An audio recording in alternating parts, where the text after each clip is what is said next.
അല്ലാഹുവേ, പ്രപഞ്ച സൃഷ്ടാവായ പടച്ചവനെ, കരുണക്കടലായ അല്ലാഹ്, നീ ഞങ്ങളെ സർവ്വ ആപത്തുകളിൽ നിന്നും പിശാചിന്റെ ശർറുകളിൽ നിന്നും ഹബീബായ നബി സല്ലല്ലാഹു അലൈഹി വസല്ലം ഞങ്ങളെ ബർക്കത്ത് കൊണ്ട് നീ ഞങ്ങളെ കാക്കണേ അല്ലാഹ്.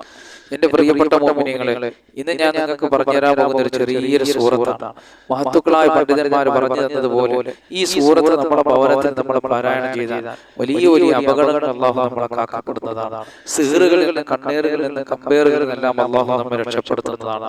മാരണങ്ങൾ, കൂടോത്രങ്ങൾ, ഇതിൽ നിന്നൊക്കെ അല്ലാഹു രക്ഷപ്പെടുന്ന മഹത്തായ ഒരു സൂറത്തിനെയാണ് ഞാൻ നിങ്ങൾക്ക് പറഞ്ഞു തരാൻ പോകുന്നത്. നമുക്കറിയാം, ഈ മാരണം അഥവാ കൂടോത്രം മഹാനായ ഇബ്രാഹിം ഹൈതമി റളിയല്ലാഹു അൻഹു പറയുകയാണ്, സിഹർ അഥവാ മാരണം, കൂടോത്രം അത് യാഥാർത്ഥ്യമാണ്. ചിലപ്പോൾ സിഹർ ബാധയേറ്റവർ മരിക്കും, ചിലപ്പോൾ അവന് ശാരീരിക മാനസിക നിലവരെ തെറ്റിപ്പോകാൻ സാധ്യതയുണ്ട്. മനസ്സിനെയാണ് സിഹർ കൂടുതൽ സ്വാധീനിക്കുക. അപ്പം മനസ്സിനെയാണ് സിഹർ കൂടുതൽ സ്വാധീനിക്കുക. ശരീരത്തിനും സിഹർ സ്വാധീനമുണ്ടാക്കും. വേദനകൾ, രോഗങ്ങൾ സിഹർ കാരണം മൂലം ഉണ്ടാകും. അപ്പം സിഹർ കാരണം മൂലം വേദനകൾ ഉണ്ടാകും, രോഗങ്ങൾ ഉണ്ടാകും. സിഹർ വലിയ ദോഷങ്ങൾ ഉണ്ടാക്കുന്ന ഒന്നാണ്. നമ്മൾ ആർക്കും സിഹർ ചെയ്തു വെക്കാൻ പാടില്ല. ഒരിക്കലും നമ്മൾ ആർക്കും സിഹർ ചെയ്തു വെക്കാൻ പാടില്ല. അത് 7 വൻപാപങ്ങളിൽ പെട്ടതാണ്. ഒരാൾക്ക് നമ്മൾ എന്ത് ചെയ്യാൻ പാടില്ല? സിഹർ ചെയ്തു വെക്കാൻ ഒരിക്കലും പാടില്ല. അത് 7 വൻപാപങ്ങളിൽ പെട്ടതാണ്. ഇനി ഒരു വ്യക്തിക്ക് സിഹർ ബാധിച്ച് എന്ന് തോന്നിയാൽ എപ്പോഴും ഒളു എടുത്തുകൊണ്ട് ഒളുതായിമാക്കുക, എപ്പോഴും ഒളു ഉണ്ടായിരിക്കുക. എന്നാൽ ശൈത്താന് മുന്നോട്ട് പോകാൻ കഴിയില്ല. പൈശാചിക ബാധയുടെ പരിഹാരം എന്ന് പറഞ്ഞാൽ സിഹർ ബാധിച്ച വ്യക്തി ചില കാര്യങ്ങൾ ശ്രദ്ധിക്കണം. അതെങ്ങനെയാണ്? ശൈത്താന് ദേഷ്യം ഉണ്ടാക്കുന്നതും അല്ലാഹുവിന് ഇഷ്ടമുള്ളതുമായ കാര്യങ്ങൾ പതിവാക്കുക. അപ്പൊ എങ്ങനെ പ്രിയപ്പെട്ട മുഅ്മിനീങ്ങളെ, സിഹർ ബാധിച്ച വ്യക്തി എന്താണ് ചെയ്യേണ്ടത്? അല്ലാഹുവിന് ഇഷ്ടമുള്ളതും പിശാചിനെ കോപിപ്പിക്കുന്നതും അല്ലാഹുവിന് ഇഷ്ടമുള്ളതുമായ കാര്യം ചെയ്തുകൊണ്ടേയിരിക്കുക. അപ്പൊ ആ സിഹറിൽ നിന്ന് നമുക്ക് രക്ഷപ്പെടാൻ കഴിയുന്നതാണ്. അപ്പൊ സിഹർ ബാധിച്ച ഒരാളെ സംബന്ധിച്ചിടത്തോളം അദ്ദേഹത്തിന് ഉറക്കം ധാരാളം ഉണ്ടാകുന്നതാണ്. അപ്പൊ അദ്ദേഹത്തിന് ധാരാളം ഉറക്കം ഉണ്ടാകുന്നതാണ്. പിശാചിന്റെ താല്പര്യം എന്താണ്? പിശാചിന്റെ താല്പര്യവും അള്ളാഹുവിന് വെറുപ്പും ഉണ്ടാക്കുന്നതുമായ കാര്യമാണ് രോഗം ബാധിച്ചവൻ അമിതമായി ഉറങ്ങൽ. അപ്പൊ സിഹർ ബാധിച്ചവൻ പ്രത്യേകിച്ച് അതുപോലെ തന്നെ പലിശയിൽ നിന്ന് ഒഴിവാകുക. അപ്പൊ സിഹർ ബാധിച്ച ആൾക്കാർ പലിശയിൽ നിന്ന് എന്ത് ചെയ്യുക? ഒഴിവാകുക. വ്യഭിചാരത്തിൽ നിന്ന് ഒഴിവാകുക. ഇതെല്ലാം ശൈത്താന് വളരെ ഇഷ്ടവും അള്ളാഹുവിന് വെറുപ്പും ഉണ്ടാകുന്നതുമായ കാര്യമാണ്. അപ്പോൾ അതിൽ നിന്ന് എല്ലാം പൂർണ്ണമായി മാറിയിരിക്കുക. സിഹർ ബാധിച്ചയാൾ അള്ളാഹുവിന് ഇഷ്ടമുള്ളതും ശൈത്താന് ദേഷ്യമുണ്ടാക്കുന്നതുമായ കാര്യങ്ങൾ ചെയ്തുകൊണ്ടേയിരിക്കുക. അപ്പൊ ഒരു മാരണം, ഒരു സിഹർ ബാധിച്ച ആളിൽ നിന്ന് എപ്പോഴും ഉണ്ടാകേണ്ടുള്ള കാര്യം എന്താണ്? അള്ളാഹുവിന് ഇഷ്ടമുള്ളതും പിശാചിനെ ദേഷ്യപ്പെടുത്തുന്നതുമായ കാര്യം അദ്ദേഹം ചെയ്തുകൊണ്ടേയിരിക്കുക. സിഹർ ഏറ്റാൽ എല്ലാ രീതിയിലും നമുക്ക് തകർച്ച അനുഭവപ്പെടുന്നതാണ്. അപ്പൊ സിഹർ ഏറ്റ് കഴിഞ്ഞാൽ എല്ലാ രീതിക്കും നമുക്ക് എന്തുണ്ടാകും? തകർച്ച അനുഭവപ്പെടുന്നതാണ്. ഒരു സ്ഥലത്തും ഉയർച്ച കിട്ടുകയില്ല. സിഹറിൽ നിന്നും കണ്ണീരിൽ നിന്നെല്ലാം അല്ലാഹു നമ്മെ കാക്കട്ടെ. ആമീൻ യാ റബ്ബൽ ആലമീൻ. നമുക്ക് അല്ലാഹുവോട് ദുആ ചെയ്യാം. എന്റെ പ്രിയപ്പെട്ട മുഅ്മിനീങ്ങളെ, ഞാൻ ഈ വീഡിയോയിലൂടെ നിങ്ങൾക്ക് ഇന്ന് പറഞ്ഞു തരാൻ പോകുന്നത് ഒരു പ്രതിവിധിയാണ്. അപ്പൊ സിഹർ എന്ന് പറയുന്നത് വലിയ ഒരു അപകടകരമായ ഒരു പൈശാചികമായ പ്രവൃത്തിയാണ്. അത് രോഗമാണ്. അതിൽ നമുക്ക് രക്ഷപ്പെടേണ്ടതുണ്ട്. ഓരോരുത്തർക്കും രക്ഷപ്പെടേണ്ടതുണ്ട്. അപ്പൊ ഈ വീഡിയോയിലൂടെ നിങ്ങൾക്ക് ഞാൻ പറഞ്ഞു തരാൻ പോകുന്നത് അതിന്റെ ഒരു പ്രതിവിധിയാണ്, ഒരു പരിഹാരം പറഞ്ഞു തരാൻ ഇൻഷാ അല്ലാഹ്. ഇത് നിങ്ങൾക്ക് വീട്ടിൽ തന്നെ ചെയ്യാം. ഇത് ചെയ്തവർക്ക് വേണ്ടിയുള്ള ഒരു പ്രതികാരമല്ല. അപ്പൊ നമുക്ക് സിഹർ ചെയ്തു വെച്ച ആളിന് വേണ്ടിയിട്ടുള്ള ഒരു പ്രതികാരമല്ല, മറിച്ച് നിങ്ങൾക്കെതിരെ അവർ ചെയ്തു വെച്ച സിഹറിനെ കണ്ടെത്തി പൂർണ്ണമായി നിർവീര്യമാക്കാനുള്ള, അതില്ലാതാക്കാനുള്ള ഒരു പ്രവൃത്തിയാണ് ഞാൻ നിങ്ങൾക്ക് പറഞ്ഞുതരാൻ പോകുന്നത്. അപ്പൊ നമുക്ക് സിഹർ വെച്ച ആളിനെ സിഹർ ചെയ്തു വെച്ച ആളിനെ നശിപ്പിക്കുക എന്നുള്ളതല്ല, അദ്ദേഹത്തിൽ നിന്ന് ആ ഒരു സംഭവം വന്നുപോയി ആ സിഹറിനെ, ആ മാരണത്തെ, ആ കൂടോത്രത്തെ എങ്ങനെ നമുക്ക് നശിപ്പിക്കാം എന്നുള്ളതാണ്. അപ്പൊ അതിന് പറ്റിയ ഒരു സൂറത്തിനെയാണ് ഞാൻ നിങ്ങൾക്ക് പറഞ്ഞു തരാൻ പോകുന്നത്. അപ്പൊ അവർ നിങ്ങൾക്കെതിരെ സിഹ്ർ ചെയ്തു എവിടെ കൊണ്ട് വെച്ചാലും, വാഹനത്തിലോ വീട്ടിലോ ജോലി സ്ഥലത്തോ എവിടെയായാലും അത് നിങ്ങൾക്ക് കണ്ടെത്താൻ അല്ലാഹു സഹായിക്കുന്ന ഒരു അമൽ ഞാൻ നിങ്ങൾക്ക് പറഞ്ഞു തരാം. അതാണ്, ഒരാൾ നമുക്ക് സിഹ്ർ ചെയ്ത് വെച്ചാൽ അതേ എവിടെ അത് കൊണ്ടുവച്ചാലും ഇൻഷാ അല്ലാഹ് അത് കണ്ടെത്താനുള്ള ഒരു അമൽ ഞാൻ പറഞ്ഞു തരാം. അപ്പോൾ ഈ അമൽ നിങ്ങൾ ചെയ്യുമ്പോൾ മഹത്തുക്കളായ പണ്ഡിതന്മാർ പറഞ്ഞു തന്നതുപോലെ നല്ല ഇഖ്ലാസോടെ നിങ്ങൾ ചെയ്താൽ ഇൻഷാ അല്ലാഹ് അത് വിജയിക്കുന്നതാണ്. അപ്പോൾ ഈ പറയുന്ന രീതി നിങ്ങൾ ചെയ്യുകയാണെങ്കിൽ അത് എവിടെയാണെങ്കിലും ഇൻഷാ അല്ലാഹ് നിങ്ങൾക്ക് കണ്ടെത്തി നിങ്ങൾക്കത് നിർവീര്യമാക്കാൻ സാധിക്കുന്നതാണ്. ഇത് കണ്ടെത്തിയാൽ ഇത് ആരാണ് ചെയ്തത് എന്നൊക്കെ തിരക്കി അതിന്റെ പിന്നാലെ പോകരുത്, അത് കളഞ്ഞു കളയുക. ഇപ്പോൾ ഒരാൾ നമുക്ക് ചെയ്തു വെച്ചു അല്ലേ, അത് കളയുക. എന്നാൽ അദ്ദേഹം ചെയ്ത പ്രവൃത്തി ആ മാരണത്തിൽ നിന്ന് കൂടോത്തരത്തിൽ നിന്ന് ആ കൂടോത്തരത്തെ എങ്ങനെ നമുക്ക് നിർവീര്യമാക്കാം എന്നുള്ളതായിരിക്കണം നമ്മളിലുണ്ടാകുക. അല്ലാതെ ചെയ്തു വെച്ച ആളോട് നമുക്ക് ഒരിക്കലും പ്രതികാരം പാടില്ല, അതിന്റെ ആവശ്യമില്ല. അപ്പം നമുക്കൊരു രോഗം വന്നാൽ അതിന് ശിഫ കണ്ടെത്താൻ അല്ലെങ്കിൽ അതിനെ നിർവീര്യമാക്കാനുള്ള ഒരുപാട് മരുന്നുകൾ നമ്മളിലുണ്ട്. ഇത് ആരാണ് ചെയ്തത് എന്നറിയണമെങ്കിൽ പോലും അവരോട് ചോദിക്കുകയോ അവരുമായി വഴക്കിന് പോവുകയോ ചെയ്യരുത്. നിങ്ങൾ ചെയ്യേണ്ടത് നിങ്ങൾ അവരെ തൊട്ട് സൂക്ഷിക്കുക, അത്രമാത്രം.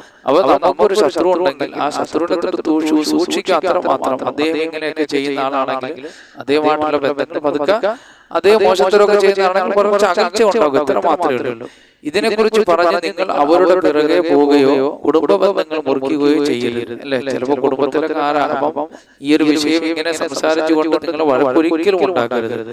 കാരണം അവർ ഇതിനേക്കാൾ വീര്യമുള്ളത് ചിലപ്പോൾ പ്രയോഗിച്ചെന്ന് വരാം. അതുകൊണ്ട് അവരിൽ നിന്ന് ചെറിയ ഒരു അകലം പാലിച്ച് അവരെ സൂക്ഷിക്കുക. നമുക്ക് ആരെങ്കിലും സിഹ്ർ ചെയ്ത് വെച്ചിട്ടുണ്ടെങ്കിൽ അത് കണ്ടെത്താനുള്ള മാർഗം പറയാം. നമുക്ക് എല്ലാവർക്കും അറിയാവുന്ന ഒരു സൂറത്താണ് സൂറത്തുൽ ഖദർ അല്ലേ. അപ്പൊ നമുക്ക് ഇങ്ങനെ ആരെങ്കിലും സിഹ്ർ ചെയ്ത് വെച്ചിട്ടുണ്ടെങ്കിൽ അതിനെ നിർവീര്യമാക്കാനുള്ള ഒരു അമൽ ഞാൻ നിങ്ങൾക്ക് പറഞ്ഞുതരാം. പ്രിയപ്പെട്ട മുഅ്മിനീങ്ങളെ, ഒരു അമൽ ഞാൻ നിങ്ങൾക്ക് പറഞ്ഞുതരാം. സൂറത്തുൽ ഖദർ. ഈ സൂറത്ത് സ്ഥിരമായി നമ്മുടെ വീട്ടിൽ പാരായണം ചെയ്യുക. അങ്ങനെ പാരായണം ചെയ്യാൻ സാധിക്കുമെങ്കിൽ 11 പ്രാവശ്യം നമ്മുടെ വീടുകളിൽ സൂറത്തുൽ ഖദർ പാരായണം ചെയ്യുക. അപ്പൊ ആ സൂറത്തുൽ ഖദർ ഞാൻ ഓതിത്തരാം. ചിലർക്ക് അത് അറിഞ്ഞുകൊള്ളണം അല്ലേ. ആ സൂറത്ത് ഞാൻ ഓതിത്തരാം. أعوذ بالله من الشيطان الرجيم. بسم الله الرحمن الرحيم. إنا أنزلناه في ليلة القدر وما أدراك ما ليلة القدر. ليلة القدر خير من ألف شهر. تنزل الملائكة والروح فيها بإذن ربهم من كل أمر سلام. سلام هي حتى مطلع الفجر. ഈ മഹത്തായ സൂറത്ത്, അപ്പൊ സൂറത്തുൽ ഖദർ, ഈ സൂറത്ത് സ്ഥിരമായി നമ്മുടെ വീടുകളിൽ നമ്മൾ പാരായണം ചെയ്യണം. ഈ സൂറത്ത് സ്ഥിരമായി നമ്മുടെ വീടുകളിൽ നമ്മൾ പാരായണം ചെയ്യുക. സാധിക്കുമെങ്കിൽ 11 പ്രാവശ്യം ഒരു ദിവസം നമ്മൾ പാരായണം ചെയ്യുക. ഇല്ലെങ്കിൽ 3 7 അങ്ങനെ ഒറ്റയായ സംഖ്യയിൽ നിങ്ങൾ പാരായണം ചെയ്യുക. ഇങ്ങനെ നിങ്ങൾ പതിവാക്കി വന്നാൽ നമുക്ക് ഇതിനെ കണ്ടെത്താൻ സാധിക്കുന്നതാണ്. സുബ്ഹാനല്ലാഹ്. നമുക്ക് ആരാണ് മരണം ചെയ്തു വെച്ചിട്ടുള്ളത്, ആരാണ് സിഹ്ർ ചെയ്തു വെച്ചിട്ടുള്ളത്, ആരാണ് കൂടോത്രം ചെയ്തു വെച്ചിട്ടുള്ളത് നമുക്ക് കാണാൻ സാധിക്കുന്നതാണ്. ആ സിഹ്ർ ചെയ്തു വെച്ച സ്ഥലം അല്ലാഹു സ്വപ്നത്തിലൂടെ അവർ കാണിച്ചു കൊടുക്കുന്നതാണ്. അതുപോലെ തന്നെ വേറൊന്നും പ്രയാസപ്പെടുത്തുകയില്ല എന്നും ഇതിന്റെ ഫളാഇൽ നമുക്ക് കാണാൻ സാധിക്കുന്നതാണ്. അപ്പൊ ഈ സൂറത്തിൽ ഖദറിന്റെ മഹത്വം പറഞ്ഞെടുത്ത് കാണാം. ഇത് ഓതുന്ന ഭവനങ്ങളിൽ അല്ലാഹു സുബ്ഹാനഹു വ തആല കണ്ണേറുകൾ, സിഹ്റുകൾ, മരണങ്ങൾ, കൂടോത്രങ്ങൾ, അതുപോലെ മറ്റു പൈശാചിക ശർറുകളെല്ലാം അല്ലാഹു ആ ഭവനത്തെയും ഭവനവാസികളെയും കാക്കുന്നതാണ്. അപ്പോൾ ഈ ഒരു സൂറത്ത് ഈ ഒരു നിയത്തിൽ ആഗ്രഹത്തോടെ നിങ്ങൾ ഓതുക ഇൻഷാ അല്ലാഹ്. എങ്കിൽ നമുക്ക് അല്ലാഹു സുബ്ഹാനഹു വ തആല റഹ്മാനായ റബ്ബ്, അപ്പൊ ഈ സൂറത്ത് നിങ്ങൾ പാരായണം ചെയ്താൽ അല്ലാഹു സുബ്ഹാനഹു വ തആല നിങ്ങളുടെ മനസ്സിൽ ഇൽഹാമിലൂടെ നിങ്ങളുടെ മനസ്സിൽ അല്ലാഹു സുബ്ഹാനഹു വ തആല ഈ സിഹ്ർ ചെയ്തു വെച്ച സ്ഥലത്തെ നിങ്ങൾക്ക് അല്ലാഹു എത്തിച്ചു തരുന്നതാണ് ഇൻഷാ അല്ലാഹ് അല്ലേ. അപ്പൊ ഈ സൂറത്ത് ഇങ്ങനെ പാരായണം ചെയ്താൽ അല്ലാഹു നിങ്ങൾക്ക് മനസ്സിൽ തോന്നിപ്പിച്ചു തരും ഇന്ന സ്ഥലത്ത് അത് ഉണ്ട് എന്നുള്ളത്. അങ്ങനെ അത് നിർവീര്യമാക്കാൻ നിങ്ങൾക്ക് ഇൻഷാ അല്ലാഹ് കഴിയുന്നതാണ്. അതുപോലെ തന്നെ അതിന്റെ പ്രവർത്തനക്ഷമത നിർവീര്യമാക്കാനും അല്ലാഹു നമ്മെ അതിലൂടെ സഹായിക്കും. അല്ലാഹു നമുക്ക് തൗഫീഖ് നൽകട്ടെ. ആമീൻ യാ റബ്ബൽ ആലമീൻ. നല്ല ലക്ഷ്യത്തോടെ മാത്രമേ ഇത് ഓതാവൂ അല്ലേ? ഇത് ഓതുമ്പോൾ നമ്മൾ നല്ല ലക്ഷ്യത്തിലൂടെ മാത്രമേ ഓതാവൂ. ഒരിക്കലും ഫസാദ് ഏഷണി ഉണ്ടാക്കുന്ന രൂപത്തിൽ നമ്മൾ ഇത് ഓതരുത്. അല്ലാഹുവേ, പടച്ചവനെ, എനിക്ക് പറ്റിയ എന്റെ ഈ രോഗം, എന്റെ ഈ അലസതയും മടിയും എന്റെ ശാരീരിക രോഗങ്ങളെല്ലാം നീ കാക്കണേ അല്ലാഹ്. എന്റെ ഭവനത്തിലുണ്ടാകുന്ന ബുദ്ധിമുട്ടുകളിൽ നിന്നെല്ലാം ഞങ്ങളെ രക്ഷപ്പെടുത്തണേ അല്ലാഹ് എന്ന നല്ല നിയത്തോടെ ഇഖ്ലാസോടെ ഈ സൂറത്ത് നിങ്ങളുടെ ഭവനത്തിൽ നിങ്ങൾ പാരായണം ചെയ്താൽ വലിയ ബർക്കത്ത് അല്ലാഹു നൽകുന്നതാണ്. പടച്ചവനെ, എനിക്ക് പറ്റിയ ബുദ്ധിമുട്ട് ചിലർക്ക് തോന്നുമല്ലോ, നല്ല സന്തോഷത്തോടെ ജീവിക്കുമ്പോഴാണെങ്കിൽ രോഗങ്ങളും പ്രയാസങ്ങളും പ്രശ്നങ്ങളും അങ്ങനെ ശാരീരികമായ പൈശാചികമായ ഉപദ്രവങ്ങൾ അറിയാമല്ലോ. അപ്പൊ ആ ഉപദ്രവങ്ങൾ ഉള്ളവരാണ് ഇതൊക്കെ ചെയ്യേണ്ടിയുള്ളത്. അങ്ങനെ ഈ മഹത്തായ സൂറത്ത് നിങ്ങളുടെ ഭവനത്തിൽ ഓതിയാൽ അല്ലാഹു നിങ്ങൾക്ക് നിങ്ങളുടെ കുടുംബത്തിനെല്ലാം ബർക്കത്ത് നൽകുന്നതാണ്. അല്ലാഹുവേ, നിന്റെ പരിശുദ്ധ ഖുർആൻ നിങ്ങൾ പാരായണം ചെയ്യുമ്പോൾ അല്ലാഹുവേ, അതിന്റെ മഹത്വം നീ ഞങ്ങൾക്ക് നൽകണേ അല്ലാഹുവേ. നിന്റെ ഖുർആനിന്റെയും നിന്റെ സൂറത്തുകളുടെയും മഹത്വം പറഞ്ഞ മജ്‌ലിസാണ്, നീ ഖബൂൽ ചെയ്യണേ അല്ലാഹ്. ഇതെല്ലാം ഞങ്ങൾക്ക് രണ്ട് ലോകത്തും വിജയം കൈവരിക്കാനുള്ള സാലിഹായ അമലാക്കി മാറ്റണേ അല്ലാഹ്. പടച്ചവനെ, ഞങ്ങൾ പലരും രോഗികളാണ്, ഞങ്ങളുടെ രോഗങ്ങൾ ശിഫയാക്കണേ അല്ലാഹ്. ഞങ്ങൾ പലരും കടക്കാരാണ്, ഞങ്ങളുടെ കടങ്ങളൊക്കെ വീട്ടി തരണേ അല്ലാഹ്. ജോലിയില്ലാത്തവരാണ് റബ്ബേ, ഞങ്ങൾ പലരും നീ ഞങ്ങൾക്ക് ജോലി നൽകണേ അല്ലാഹ്. പടച്ചവനെ, ഞങ്ങൾക്ക് പലരും ഭവനമില്ലാത്തവരാണ്, നീ ഭവനം നൽകണേ അല്ലാഹ്. അതിനുള്ള വഴികൾ വിശാലമാക്കണേ അല്ലാഹ്. റബ്ബേ, അതിനു വേണ്ടി നിങ്ങൾ ഇറങ്ങുമ്പോൾ നീ വലിയ വിജയം നൽകണേ അല്ലാഹ്. പടച്ചവനെ, ഞങ്ങൾ പലരും വാടക വീടുകളിലാണ് റബ്ബേ, സ്വന്തമായി ഭവനം നൽകണേ അല്ലാഹ്. എത്രയോ മക്കൾ അവരുടെ ഭവനങ്ങളിൽ വിവാഹപ്രായമെത്തി നിൽക്കുന്നു അല്ലാഹ്. നീ സാലിഹീങ്ങളായ ഇണകൾ അവർക്ക് നൽകണേ അല്ലാഹ്. ഞങ്ങളെ പടച്ചവനെ, ഞങ്ങളുടെ സഹോദരങ്ങൾ പലരും വിദേശ രാജ്യങ്ങളിലാണ്, സന്തോഷത്തോടെ സൗന്ദര്യത്തോടെ സമ്പത്തോടെ യാത്ര ചെയ്യാനുള്ള ഭാഗ്യം അവർക്ക് നൽകണേ അല്ലാഹ്. ഞങ്ങളുടെ കച്ചവടങ്ങളിലും ഞങ്ങളുടെ തൊഴിലുകളിലെല്ലാം നീ ബർക്കത്ത് നൽകണേ അല്ലാഹ്.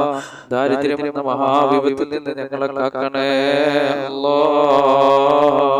കള്ളക്കേസുകളിൽ ഞങ്ങളെ രക്ഷപ്പെടുത്തണേ അല്ലാഹ്. സമ്പത്തിന്റെ വഴികൾ വിശാലമാക്കണേ അല്ലാഹ്. ഈ ഭൂമിയിൽ എന്തെല്ലാം അനുഗ്രഹങ്ങൾ നീ നൽകിയിട്ടുണ്ടോ അതിലെല്ലാം ബർക്കത്ത് നൽകണേ അല്ലാഹ്. ബർക്കത്ത് നൽകണേ അല്ലാഹ്. ഒരുപാട് അനുഗ്രഹങ്ങൾ നിലനിർത്തണേ അല്ലാഹ്. പടച്ചവനെ, ഒരുപാട് മുഅ്മിനീങ്ങൾ ഞങ്ങളെ സഹായിക്കുന്നു റബ്ബേ, അവരെയൊക്കെ നീ സഹായിക്കണേ അല്ലാഹ്. അവരെ കുടുംബത്തിൽ ബർക്കത്ത് നൽകണേ അല്ലാഹ്. അവരെ മക്കളിൽ ബർക്കത്ത് നൽകണേ അല്ലാഹ്. എല്ലാ ഖൈറുകളും ധാരാളം ഞങ്ങൾക്ക് നിലനിർത്തണേ അല്ലാഹ്. ആകാശത്ത് നിറങ്ങുന്നതും ഭൂമിയിൽ നിന്ന് മുളയ്ക്കുന്നതുമായ സർവ്വാപത്തുകളെ തൊട്ടും വിപത്തുകളെ തൊട്ടും നീ ഞങ്ങളെ കാക്കണേ അല്ലാഹ്. ഞങ്ങളെ മക്കളെ കാക്കണേ അല്ലാഹ്.